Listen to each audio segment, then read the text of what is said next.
नमस्कार मित्रांनो, खूप दिवस झाला आपण व्हिडिओ अपलोड नव्हता केला कारण मार्केट खूप चॉपी होतं आणि क्लिअर डायरेक्शन नाही. सध्या पण तीच परिस्थिती आहे.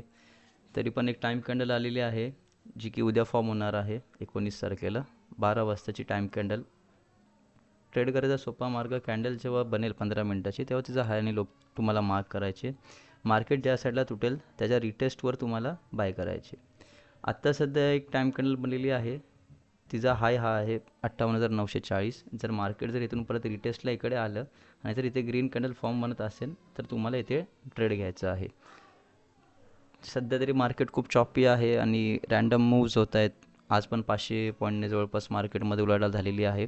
तर ट्रेड करताना टाईट स्टॉप लॉस ठेवा. शक्यतो सेलर्स मार्केट आहे. सेलर्स मार्केट असल्यामुळे खूप सारे रॅन्डम मूव्ज येत आहेत. मूवमेंट काही क्लिअर भेटत नाही आहे. त्याच्यामुळे ट्रेड करताना कमी लॉटवर कमी क्वांटिटीवर ट्रेड करा. धन्यवाद.